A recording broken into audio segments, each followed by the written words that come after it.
We are live! Yay! Facebook Live number 2 with the amazing Susanna Mittermaier. And Sarah Hello. Coninetti. Hello, everybody.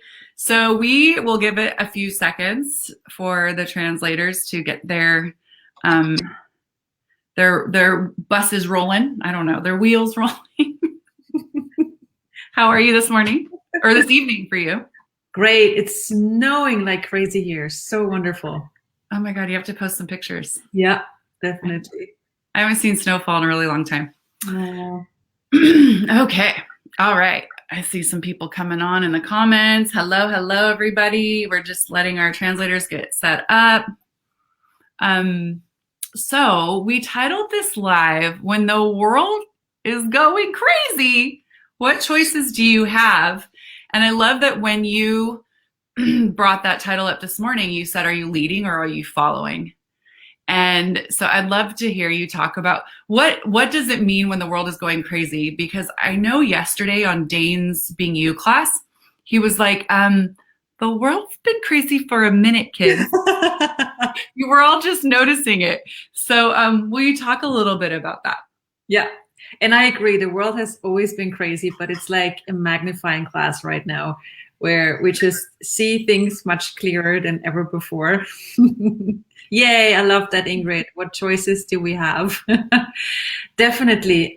So, like, gosh, it's like right now the lights are on like never before, and we get to see what is. And when we see what is, we have choice. We can react, which is the normal thing to do. Like reacting is so normal. It's so 80s, you know, it's like, this is where you are following and agreeing and aligning to the insanity. So every time you go into fear or upset is where you agree and align to the craziness and to the insanity. You basically add to it. And that's something that I think most people haven't really acknowledged, that, you know, the normal reaction of being upset or angry or fearful is, it doesn't have to be that way.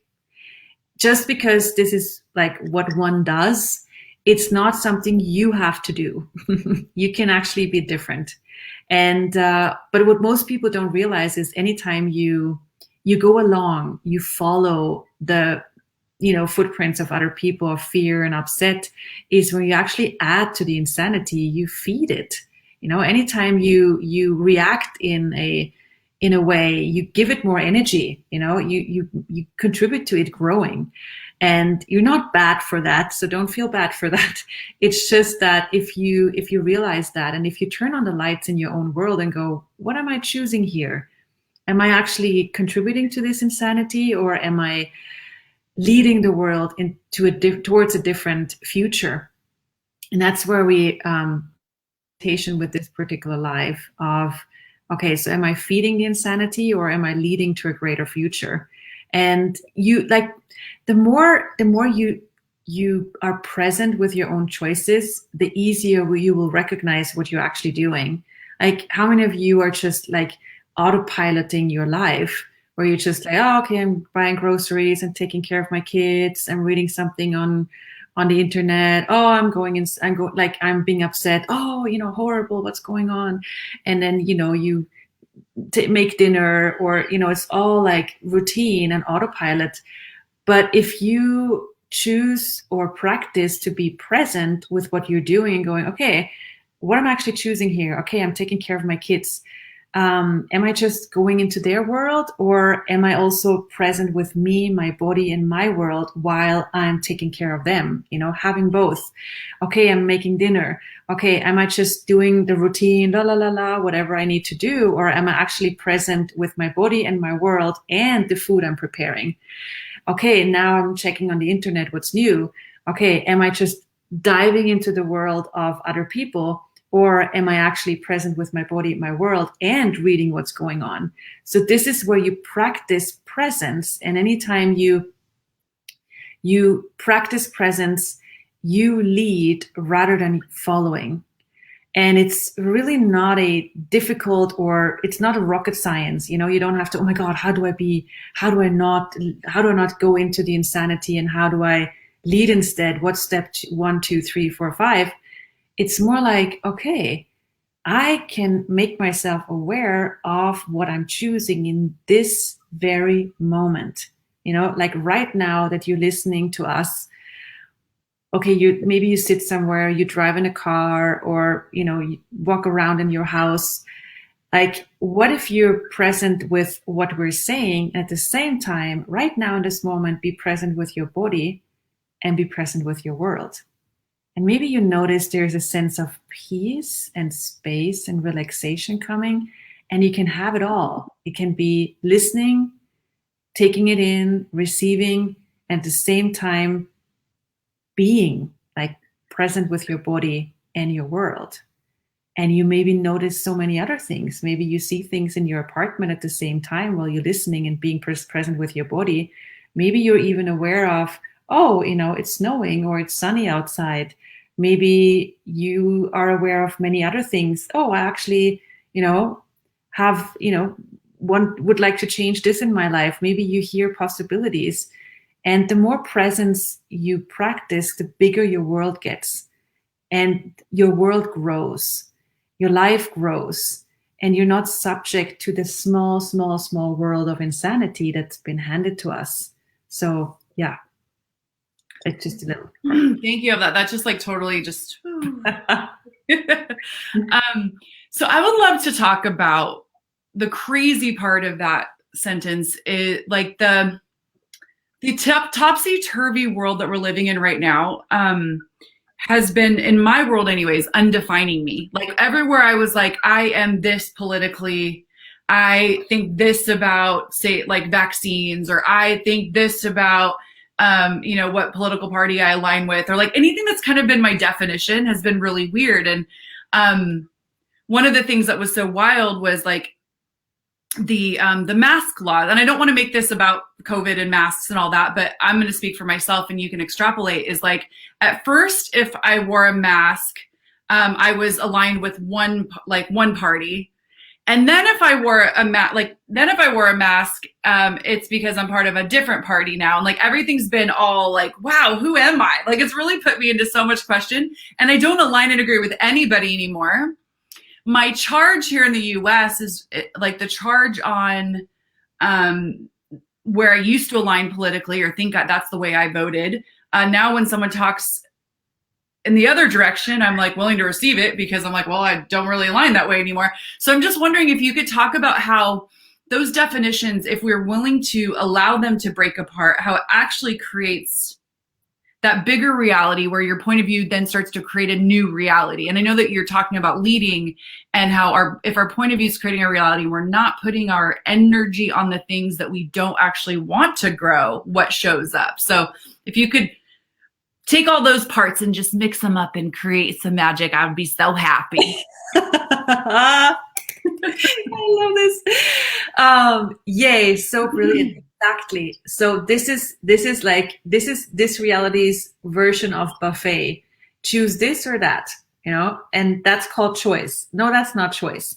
So you can go, okay, I'm for this or I'm against this, whether it's masks or vaccine or vegetarian or meat, or I'm for this. I mean, it's like insane. Like this is insanity for me.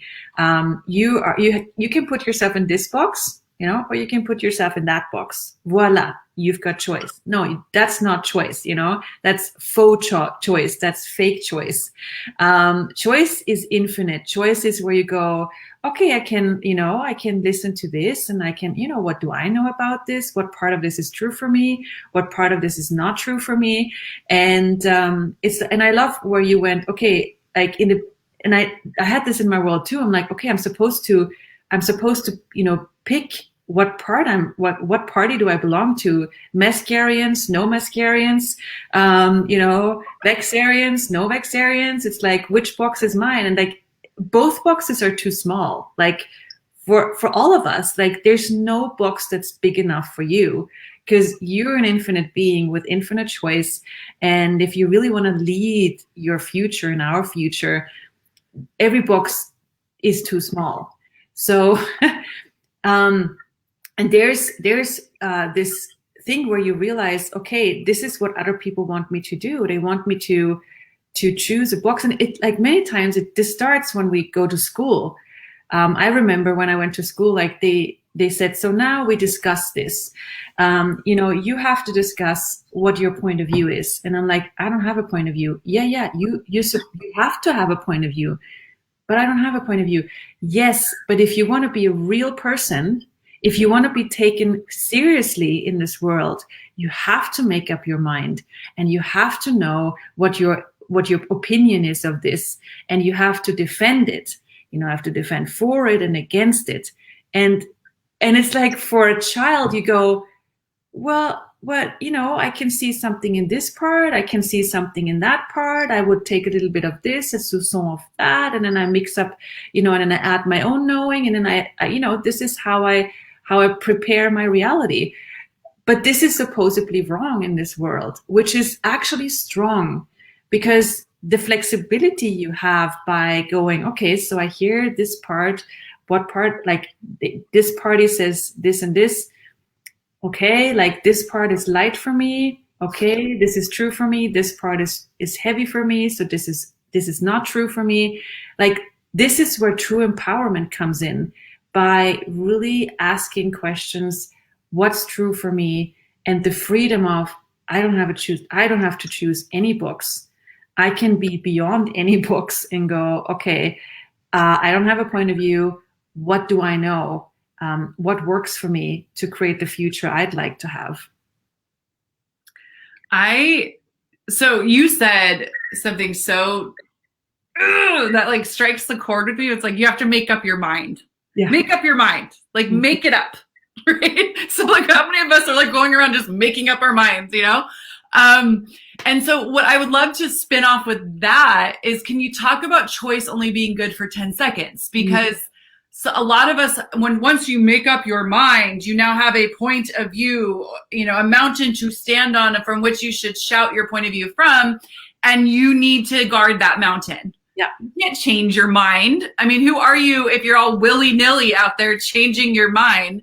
So can you talk about what it looks like to have what I call sometimes like is a malleable point of view, like, being willing to be that airy fairy with where you stand today that might change tomorrow, and how weird that is for people.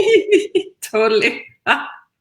It drives people crazy. You're like, but yesterday you said this. Yesterday that was your point of view. Or 10 seconds ago, you didn't want to do it, and now you want to do it. Or, as children, you just started to do figure ice skating. And now you want to do karate? What? It's like, but that's how you learn. That's how you grow. This is how you get information of what else you want to do, what's fun for you. And the part you said about making up your mind to have a point of view is, it's exactly that. Like, if you make up your mind, all you have is one point. Like, you take your whole world and you concentrate it on one point, and that's supposed to be you, rather than this whole, universe of possibilities, and the malleable universe and the flexibility. And yes, you probably drive people crazy, but what if that is not your problem?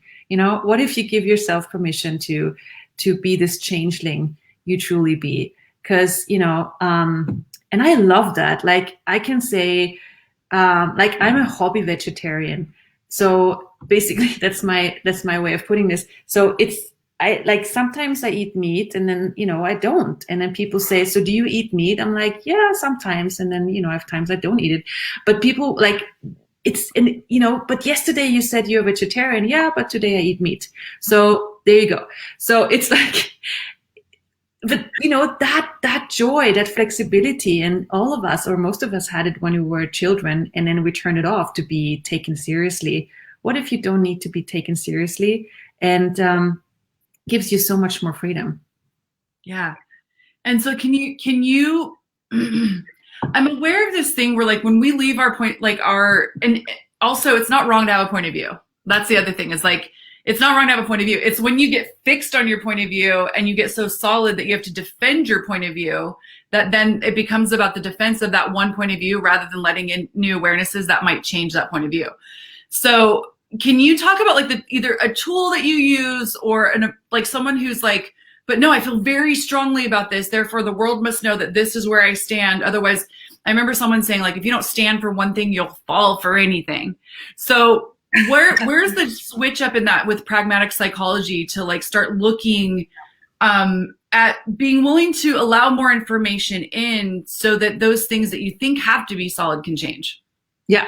So if you feel strongly for something, go for it. I mean, go for it for real, like allow yourself to feel strongly for something and do what works for you. I mean, there's like, if this works for you to have this fixed point of view, well, probably that just is true for you. And if you take away any judgment of, oh, I shouldn't feel that way, but I do, start with, letting go of the judgment, or go, one of the access tools is interesting point of view. I have this point of view that I should feel bad about this, for example. Interesting point of view. I have this point of view. Wow, interesting point of view. I have this point of view. And then just allow yourself to have this fixed point of view and enjoy it, like do it with gusto. If you have a fixed point of view, go for it. Like, if you go, well, this is so wrong, then, really indulge in this wrongness of this thing or this person, and then, go for it for real. And then maybe you notice something different, after doing this for an hour, you maybe go, actually, this is a lot of work. This takes a lot of energy. Maybe you notice something different after an hour after truly indulging in it. And again, it's not wrong to have a strong point of view, but if you do, enjoy it. That is the opposite of everything we think we're supposed to be when we're being conscious. Yeah. Like truly indulging. And so in like Gary and Dane in Access Consciousness share a lot with us often is like the what energy, space, consciousness, choice, magic, miracles, mysteries, and possibilities can I be to be the thing that we're avoiding being? Will you talk a little bit about that from what you're aware of and how pragmatic psychology like works with that? Because I know sometimes that's just like, wait a minute, I don't want to be a controlling bitch. Why would I ask to be the controlling bitch I truly be? And so what are you aware of that creates? And I know you just hit on a little bit, but I'd love to kind of work that angle in a little bit. So it's like anything you resist persists. If you say, okay, oh my God, I don't want to be like my mom. Like you take care of your kids, you're like suddenly your mom comes out of your mouth and you go, oh my God, this is horrible. I'm so wrong for this. And I shouldn't be like my mother. And you try to resist it. Well, probably most of you guys have realized that if you resist being like your mom, you probably pull in that way of behaving or that energy even more. So that's where we say, okay, if you have a resistance against something or someone or being something, change it by allowing it, by enjoying it, by taking away the judgment of it, because as long as you have a judgment, you have to avoid it. If you go, okay, what if like being like my mom, it's just a choice. It's not it's not right. It's not wrong. It's just one of the many, many, many choices on the buffet. Like take all of the things you're not willing to be, like maybe money grabbing, greedy, egotistic, whatever it is on your list that you go, okay, this is a no-go for me. I do not want to be that. I do not want to be seen like this. And notice how much energy it takes for you to resist that, and how much you actually pull in exactly that energy, or people judging you, because people like go, what is she not willing to be? Good. I'm going to use that judgment. I'm going to trigger her to have her on my hook so I can manipulate her and use her the way I want to and have control over her. So those things you're resisting to be becomes the things that other people can use against you. So you're hookable, basically. You're hookable into their reality. But the moment you go, well, what if it's not wrong to be egotistic? What if it's not wrong or right to be money grabbing or whatever it is you judge? What if it's just one of the choices on the buffet? And I know maybe this is huge for some of you out there going, but there are some things that are right and there are some things that are wrong. Well, what if they're not? What if there's something totally different available beyond right and wrong and good and bad? What if there's a whole different way of functioning? And it's like, what if everything that is so wrong in your world is just one choice on the buffet, and you can go, okay, being a egotistic, money grabbing, horrible person is one choice I have. And if I don't resist it, I can choose to be, a mean, whatever person, or I can choose not to be. But to truly be the kindness and the caring you be, you can't do it from resisting being mean. I don't know, this is probably a very big conversation, because many people go, oh my God, I can't be mean. And then they go into proving how extremely nice and sweet and caring they are. And you can feel there's something totally different behind there that they're trying not to be. And then they have this facade, this image of, oh, I'm so nice. And you go, yeah, I don't know, I can't really feel that niceness, because you're not nice to you as long as you try to avoid the meanness. But when you include the meanness, when you include everything, the good, the bad, the ugly, then you can truly discover how kind you are, because you're kind to you. And then you can also be to other people. So that's kind of the trick of take away the judgment of what you're not willing to be. Then you have choice to go, what is required to be in this moment, in this situation?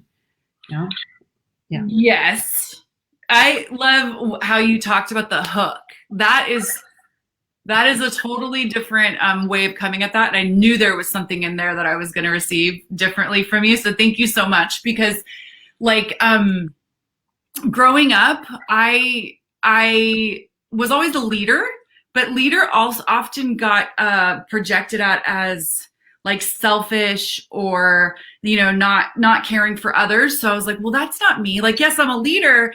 And yes, I am loud and I'm big, but that doesn't mean I don't care about people. So I went into this like dynamic proving that I am kind, or I am, do care about others, or whatever, that I would always have to grab people who really needed that proven to them and then have them in my world for a really long time when they were just there to take from me. And just this holiday weekend, I was in Arizona, and my mom said, hey, why don't you go by grandma's grave before you leave? And all of that old like selfish projection of me, or like, if this doesn't work for me, I still have to do it so I can prove that I'm this thing that they want, like came over me. And I was like, okay, I guess it would be the right thing to do. But what you just showed me is that by me, if I were to still have chosen from that reality, like that would have hooked me from my mother. But instead I was like, hey mom, I talk to grandma almost every day. She's around me all the time. We have great conversations. I don't need to go by her gravesite. Thank you so much. And I just kept on keeping on, and it didn't hook me in the same way that it would have from that old reality. And so I just wanted to paint that picture a little bit with my brush of what I received from you, of watching how that starts to, anything you're avoiding being, people can control you with. Yeah. Because anytime they show you that you might be looking like it, you're like, no, okay, I'll do what you want so I don't look like that. So amazing. That is so cool. I love that example, because so many people have this when they choose to show up and be the leader and hey, let's go, this projection of it's all about you and you don't care about other people. And then, like you say, you go, and if you agree to that judgment, if you go, oh my God, it's real. Maybe I am mean. Maybe it's true what they're saying. So if you agree to that judgment, you get hooked into their world, and then you go, okay, maybe I shouldn't show up. Maybe I shouldn't be that leader, which is such a pity to the world, because it's such a gift to have this ease and this natural, hey, let's go leadership. It's exactly what the world and our earth and our future require. It's such a gift. And then, making judgments, like we've learned to make judgments more valuable than the gifts we are, than the leaders we are. And then it's oftentimes coming from people who have a very small world, people who judge you and try you to not be the leader you are. They do this to make you be less than you are, so they're more comfortable with you. So they're creating, like they're putting out, the reflexes that make you react. And So I would everything that also, is, sorry. yeah. Yeah, go ahead. Clear it, Yeah. clear it. So everything that is, everywhere you guys are, allowing yourself to be hooked by other people's reflexes, and everywhere you guys are putting out reflexes to have other people react, will you destroy and create at times a godzillion. Right, wrong, good, bad, pot, pock, all nine shorts, boys, and beyonds. I was just going to add that, like, that part where, like, they want to limit you so they can be more comfortable with you. There's this other thing that is also more comfortable with them not being the greatness of them. Like, if you stay small, then they can excuse staying small for themselves too. And how that actually permeates out and creates basically like just a bunch of people playing real small, and then our world doesn't change as fast as it can. Yeah. So what would you, anybody who's listening to this today, Susanna, as we kind of wrap today, I would love to hear if somebody's like, not knowing where to kind of flex their leadership muscle. They're like, well, I'm not really like a boss of anything. I don't have anybody who listens to me. So am I really a leader? Whatever that is, whatever we define leader as, like, what is leader to Susanna Mittermaier? And how can we inspire more people to know that their choices that they make actually do create and lead our world into a different. So being a true leader has nothing to do with having followers. And it's not about anything from the outside. So being a leader has nothing to do with having a title, or a leader has nothing to do with I have to have a team of people who follow me or do what I say before I can be a true leader. A leader is not about I have to have validation from the outside. A leader is where you start to have clarity with what you truly desire as your life and as your future. And like, if you don't have clarity, ask to have clarity. Ask yourself, okay, so when it comes to this part of my life, maybe it's a relationship or a business or a job, sit down and ask, what do I truly desire? So today I had a conversation with someone who is about to start a business, and he, like, there's another person involved, and they had a conversation. And the person I talked with, I asked, so how's this going to look like? And he's like, oh, I don't know yet. I'm just going to wing it and see. And I'm going to see what the other person wants. And once they tell me what they want, I will, take the next step. And I'm like, so where are you in that computation? And he's like, what do you mean? Like, do you know what you would like with this particular business? Like, what future are you aware of can be created with this business? And he's like, I haven't even looked at that. And so his choice of just, I'm going to, see what the other person wants. This is waiting for the other person to put out information that he can react to.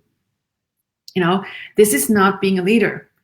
A leader is like, okay, I get the information from the other person where they're at, what they're willing to choose, what they're not willing to choose. I'm going to consider this whole information, and I'm going to ask myself, okay, what do I know? What do I see as the future with this business? And it's like, this clarity is where you are a leader. And it's not about getting things done. It's not about getting things into a perfect way or other people going, wow, you're amazing. Being a leader is just going whether anybody else goes or not. And it's an adventure, definitely. So what questions can someone ask themselves today if they're looking at what choices they're making? Like, what tool can we sign off with where what you're aware of, where people can go, wow, like when you said that about including yourself, like what are you aware of that people can start to play with to include themselves more? Yeah.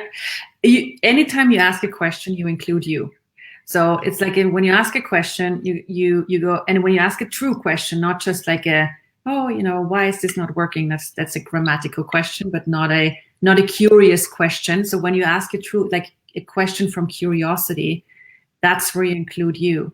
And you can ask, okay, so what future would I like to create? Or what future do I desire that I don't know yet? Like, you don't have to know the future that you desire. You just ask, like, hey, what future do I desire? And then the other part is truly starting to commit to your future, whether anybody likes it or not, like committing to your future. And the example with the guy that I talked about with the business, the airy fairy, and going, oh yeah, let's see, what other people find and what they say, that's not committing to your future. Committing to your future is going, okay, like, I know where I'm going. I don't have a picture yet. I don't have words for it. Maybe I don't have exact, pinpoint how this will look like, because you can't. The future is changing all the time. But if you go, okay, what would I like? And maybe you're aware of, okay, I'd like to have a future that's, like maybe you have an energetic awareness of it, a lightness, a space, a joy. And then you committing to your future would go, this is where I'm going.